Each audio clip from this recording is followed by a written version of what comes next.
And welcome back, everybody, to the CBP. I'm your host, Carter Buckets, joined by... B-Cal, aka the GOAT, aka Young B-Cal, aka I'm in this thing. And he has a new TikTok channel. What is it? Yep, follow Scramble Golf. If you're into golf at all or just want some good content, you know where to find me on TikTok. That is at Scramble with no E, Golf. Yeah, go subscribe, go follow him on TikTok. He does a really excellent job. He puts in a lot of time and hard work to it. So, what do you want the first topic to be about? Do you want to talk about the live golf situation? I mean, we might as well, right? A lot of controversy going on. Lots going on in the sport. So, you know more about this than me since you have the channel. So That's true. So what do you want to know? Any questions about it? What's going on? Any players? So, what's happening with Cam Smith?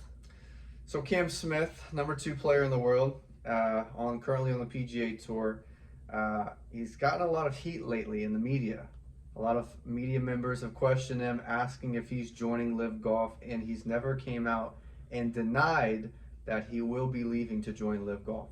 He's always said that he's worried about winning tournaments. He lets his team worry about that kind of stuff. He's just here to play golf, which makes it seem as if he will leave the PGA Tour and he will be joining Live Golf once the PGA Tour season comes to an end. There's about 3 tournaments left on the PGA Tour. They're in the playoffs right now for the FedEx Cup. Cam Smith actually has a really good chance to win this FedEx Cup as well. And if he does win the FedEx Cup, that would reward him $18 million to first place. So the PGA Tour would have to pay him $18 million. And then the next day, he could just go off and leave to go to another tour. So that's got to be a sour feeling if you're the PGA Tour, knowing that you're going to pay this guy millions of dollars and he can just leave the next day. So are they going to... So technically they cannot suspend him because he's never teed off or said anything. Yep, so it can't suspend him because he's never played in a Live Golf event. That's basically the PGA Tour's rules. If you play in Live Golf, we're going to suspend you from the tour. And so every player that's played in Live Golf, they've either been suspended or they've resigned previously to the PGA Tour. And so for Cam Smith, he hasn't played in an event yet. He hasn't come out and said that he's joining Live Golf. So if the PGA Tour were to suspend him just based around these allegations and these rumors, they could be in a lot of trouble because the PGA Tour, these players operate as independent contractors, and so they're not allowed to just suspend players if there's no cause. And so this can lead to a major lawsuit if they were to suspend Cam Smith before he joins Live Golf. So everyone knows he's joining Live Golf. That's near probable. Yeah, it's pretty much official without it being official. You know, he has not come out and said this, but multiple news outlets have confirmed it. People, Australian professional golfers, so Cam Smith is from Australia, his buddies have confirmed that he is joining Live Golf. He's just not able to come out and say that he is joining Live Golf. So if he says he is, he's suspended from the tour. Not necessarily. So there has only been one player that has said they are joining Live Golf, but hasn't played, and they've been suspended from the PGA Tour. And they weren't actually suspended; they resigned. So this was Bubba Watson. So Bubba Watson has been injured. He's a PGA Tour player. He said that he was joining Live Golf about 3 weeks ago, but he hasn't been able to play on the PGA Tour. So it didn't really make sense for the PGA Tours to suspend him. But he went ahead and resigned from the PGA Tour, so people knew that he was joining Live Golf. This was more of a voluntary action. The PGA Tour couldn't actually suspend him. That's why he just resigned instead. Is there really anything else about this Live Golf situation, or is that really about it? There's a lot of other players that are on the radar. I think a lot of players are going to be moving over to Live Golf after the PGA Tour season ends. And I think the PGA Tour needs to prepare for this. If they don't prepare for this, then they could lose a lot of their audience to Live Golf and a lot of their good golfers. Cam Smith, as I mentioned, he's number 2 golfer in the world. This will be their biggest get if he were to join Live Golf when it comes to world golf rankings. And he could also move up to number 1 in the world if he were to win the FedEx Cup. So definitely a lot going on there. And it's definitely an exciting time for golf. Well, that sounds pretty interesting. And that's why you follow Scramble Golf if you want more content like that. Yeah, because I don't really follow golf. I follow mainly as you guys know, OU football, NFL football, and I'm starting to get into the MLB, hence the hat. Yeah, But you just went to an Orioles game, didn't you? yes, at Camden Grounds, they played the Yankees. Camden Yards. Camden Yards, and I got to see an Aaron Judge home run, one of his How explosive many bombs. home runs is he at now? I think it's 46 or almost 50, if I do Jeez. believe. I think he was on pace to pass Mark McGwire and Barry Bonds for a single season home run record. Yeah. That'd be And crazy, wouldn't it? Yeah, and he does this without steroids. Or is he on the roids? Like Fernando Tatis.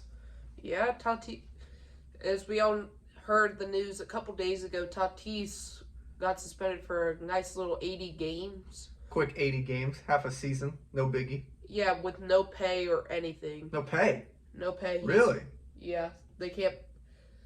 Well, so what, do they deduct it from his contract? I believe so, or they just don't pay him for that for half of the season. So say he makes $20 million, he's only going to make $10 million that year. Oh my gosh. And Man. he's an up and coming shortstop, probably the most exciting player to watch in the MLB besides like Juan Soto. Shohei Ohtani, Juan Soto. So that big three is going to be shot for basically a year and a half. And the Padres just signed Juan Soto. They're looking to make they're trying to win the World Series this year. Yeah. Machado, Yu Darvish, they got a lot of good players. Yeah, they got I forget his name. I believe it's Bell, like Josh Bell or Blake Bell, one of those two. Blake Bell's tight end for OU. Oh, yeah. Well, Belldozer. He's a pretty good player. He has one of the highest, I believe, OPSs. He's a good person to get on base. Yeah. And Tatis brings the power at that. I believe he's a 3 or 4 hole. So losing him is crucial to the Padres if they want to try to beat the Dodgers. Wasn't Tatis on the cover of MLB The Show? Yeah, he was last year in MLB The Show 21 because he's the most exciting player. Imagine being on the cover and the next year you're suspended from the league. Apparently, there might be a conspiracy theory right now that Dairy Queen players have been screwed over because... Dairy Queen? Yeah. Who's Dairy Queen? What are Dairy Queen players? Like, they've signed to do endorsements because Cody Bellinger's only batting .210 on the year. Oh. He's having his worst season. Multiple... Is Joey Gallo a Dairy Queen player? Because he sucked ass. No, but I believe, if I do believe so, Bryce Harper broke his toe. He hasn't been able to play. DQ player? Yeah, DQ player. Tatis, we just heard. DQ? DQ. He's DQ and he's disqualified. Yeah. He got the double DQ. The double dip. Extra Sunday. Yeah, and Cody Bellinger having his worst career year probably ever. So, conspiracy? Who knows? What about my man Freddie Freeman? How's Freddie doing? Fredwood. I believe he's doing pretty well. He's not doing as well as he did last year for the Braves, but... Wasn't he MVP last year? NL MVP? Or was that previous year? I believe that was previous year. Okay. I want to say. I have no probably idea. right. But apparently his agent did not hear any offers from the or heard an offer from the Braves and did not tell Freeman about it. Man. So, and he was going back to Atlanta. And unfortunately for this guy, because he's a Braves and Rangers fan because he's in Texas. A OG Braves fan. Let me put it that way. From the East Coast, South Carolina. So OG Braves fan. Migrated to Texas. I'm a Ranger fan now as well. I follow the Rangers more than the Braves, though. I don't blame you. They're both horrible this year, though. The Braves are doing okay. They're going to make the playoffs. So are the Cardinals, who are a game ahead of the Brewers right now. The Brewers. Yeah. You like the Cardinals? That's your team? Yeah, it's my team. Midwest boy. Yeah. It might look different because I'm wearing an Orioles hat, but I went to a game. Well, I got a Mets hat on, so Yeah. we just like baseball hats, yeah. Yeah, they're really nice. Yeah. Best hats. We were talking about this earlier. Baseball teams have the best logos out of any sport, in my opinion. Yeah. I don't think there's another major professional sport that has better logos than baseball. Some NFL logos. Like what? I believe, in my opinion, like the Panthers. The Panthers? That Panther looks pretty cool. The Carolina Panthers? Yes. What else? Like... Maybe like some of the OG logos, but yeah, like no current day logos. I think. like the old Patriots logo. Old Patriots logo, like the Houston Oilers. Yeah, that was... my gosh. Great logo. Yeah. What a great team name, too. Like, that's such a cool team name. Yeah, and they're going to be allowed to wear that alternate uniform this season. Are they? Yeah, they're going to be able to The change the helmets. Titans are, right? Yes. Gotcha. Because the Titans, Houston Oilers moved to Tennessee, Yes. and then the Texans came into be as their own franchise. Yeah, and if you're on the lookout for any superstar like rookie breakouts, look at George Pickens. He's if you haven't seen, look up the video of him getting drafted. It's hilarious. Looks just like a hoodlum, and the first snap of NFL, like his first ever game he touched him football like NFL soil, he blocks a guy and he goes like 5 yards in the air and then he waves goodbye to him. Jeez. And then he has a tiptoe catch. And people are saying don't make a big deal because it's preseason, but he was electric like this at Georgia. He did all the same stuff he did at Georgia that he's doing in the NFL. So, Yeah, George Pickens is plus 1,800 to win Offensive Rookie of the Year. You taking those odds? I'll take those odds. You take those odds? I So do. that means if you bet $100 on George Pickens to win Rookie of the Year for offense, you can win 1,800 if he wins. Yeah, obviously I can't bet because I'm a little too young. But if someone out there is old enough who's watching my podcast, Hit us up. yeah, take those odds. Take those odds all day long. So let's talk fantasy then. Who's going to be, if you had the first pick, who's going to be your first pick off the board? I got mine. I already told you, but let's hear yours. Well, I'm between about 2 or 3 guys. I'm between Christian McCaffrey, Derrick Henry, and Jonathan Taylor. Yeah, Derrick Henry, I'd stay away from. I think he's going to be injury prone. McCaffrey, obviously, he is injury prone, but he gets so many touches. It's just hard not to get him number 1 overall. That's if I had the number 1 pick, I will for sure be getting McCaffrey. I don't care if he has a high likelihood of getting hurt. He's worth it at the number 1 pick. Plenty of value there. If it doesn't work out, it's totally fine. I'm happy with that decision. Well, Derrick Henry is a little older, but he has 1 injury in his whole career. And he came back in the playoffs and he looked like he did week 1 or week 2, which is breakout his best weeks. So it's hard for me not to take Derrick Henry, knowing what he can do, knowing his 30 touches a game, knowing his 200 yards rushing, knowing his 2 or 3 touchdowns, because now they lost their receiving threats with A.J. Brown. They lost their receiving threats with Julio Jones. So it's basically a Derrick Henry ran offense. So fantasy football, if you can get him at the 104, that would be huge. If he somehow drops to you at number 5, take him in a heartbeat over Austin Eckler, over Najee Harris, over all those guys. All right, let's talk top wide receiver then. So you got top running back, top wide receiver off the board.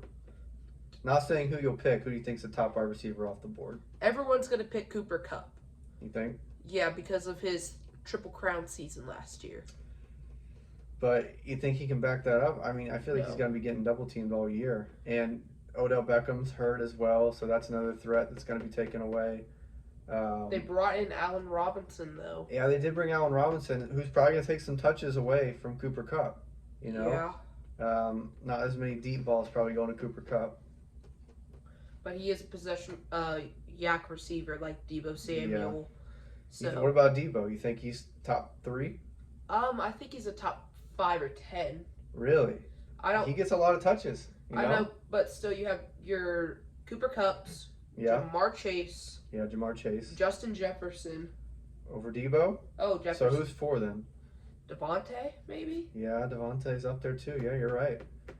So Deebo, you think 5 or no? Yeah, I would say 5 probably. If I'm missing I'm just trying to think of who else would be there. Maybe Stephon Diggs?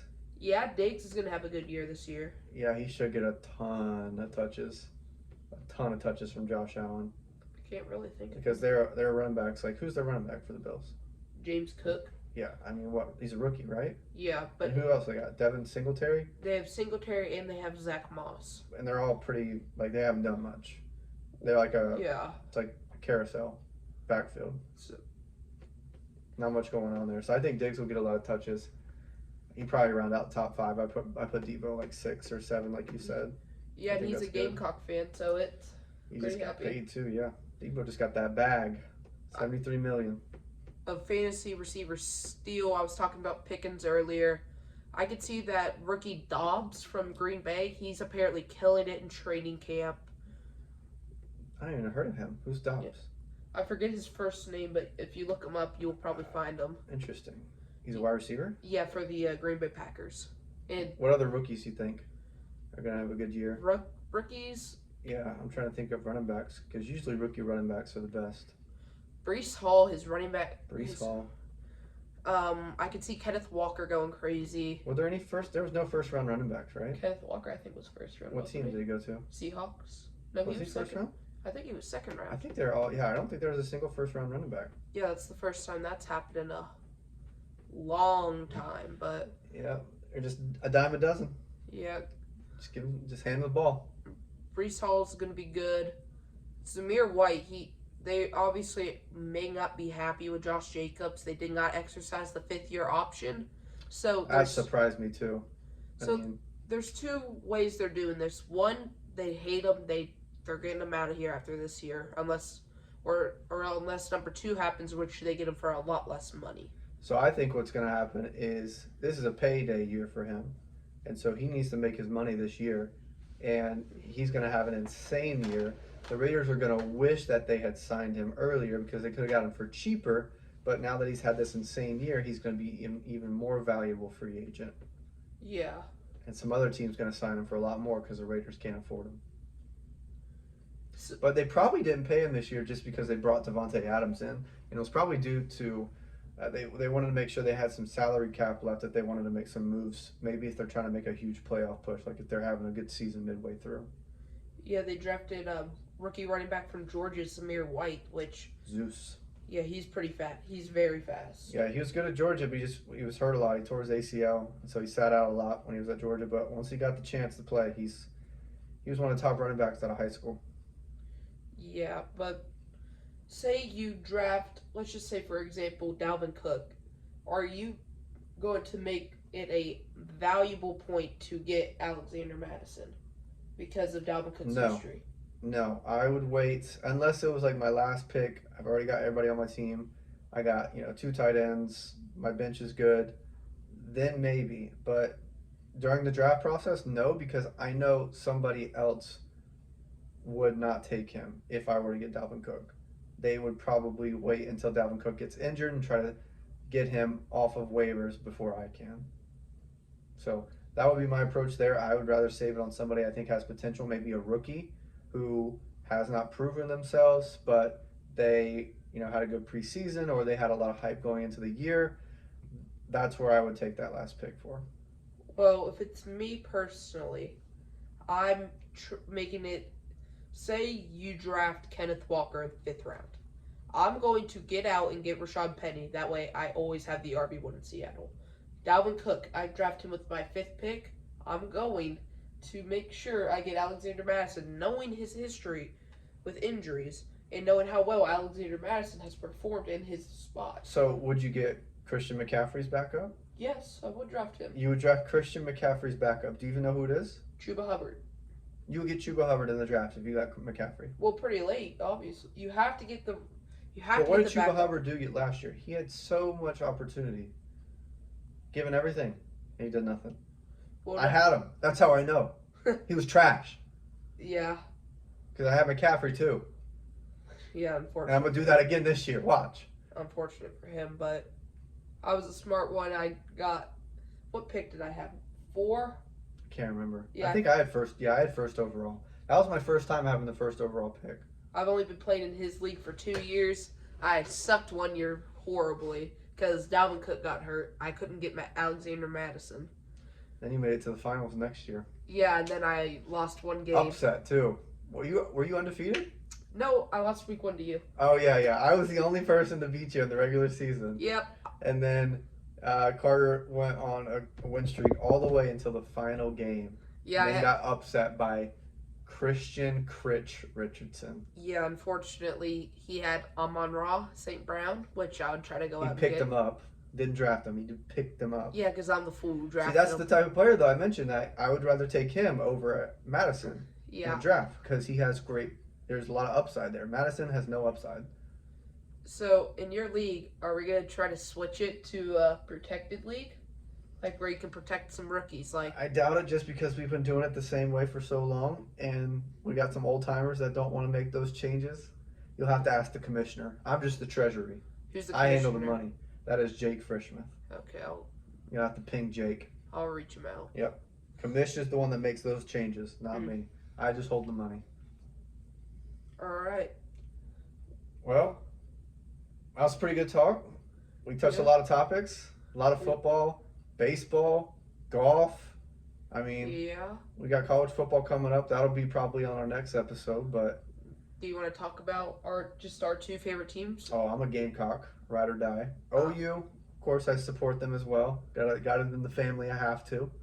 But it's funny because Gamecocks and OU have a tie now with Spencer Rattler And Austin Stogner. and Austin Stogner And their head Shane coach Beamer. Shane Beamer came from OU because he was the assistant head coach at OU and the tight ends coach. Or was he tight ends running backs? I think can't he's remember. tight ends running backs. Tight ends running backs coach, yep. So, what is your Gamecock final record prediction for him? I've had this. Do you want me to go first with my OU one? Because I've had this. Yeah, let's hear it. Let's hear it because I got my OU one. This is a super hot take. No one believes me. They're going 12-0 and they are making it to the national championship in the first year. My gosh. Believe it. That's what you call a delusional fan right there. That is not It's a delusional. delusional fan. Not right delusional. There. They will win. Delusional. They will win their first ever college football playoff game. They will lose to Bryce Young's Alabama. Delusional. Yeah, apparently I'm delusional when I believe in my team. Delusional fan base right there. OU fans delusional. Realistically, OU will be lucky if they go 9-3. What? I think they're going to go 8-4 on the season. Who are they going to lose They're to? going to lose to Iowa State. No, They're going to lose to Nebraska. absolutely not. They're going to lose to Texas, and they're going to lose to OSU. They may even lose to Baylor. No, Actually, they're going to beat Iowa State. They will lose to Baylor and No. Nebraska and No. OSU. No. Those are the guaranteed 3. And then Kansas State maybe. no, not at all. Not at all. Nebraska, Yep. Y'all kept it close with Nebraska last year. we had the worst head coach in college Oh, football I don't want to hear it. The worst head coach that brought you to the college football playoff like 3 years in a row. because he I had don't Bob wanna hear Stoops. He had Bob I Stoops don't wanna hear it. players. I don't He wanna had hear it. this man's players. Don't want to hear it. You still got to coach them. At the end of the day, you still got to coach them. Whenever we played Tulane, he doesn't know this. They went because it was too hot Was outside. Jalen Hurts a Bob Stoops player? I don't think He so. was a Nick Saban player. Was Jalen Hurts a Bob Stoops player, though? Nick Saban. So? Saban's a better coach. He developed him. Nope. But whenever we were playing Tulane, I promise you, if Jalen Hurts would have stayed at Alabama, he would not have been drafted in the second round.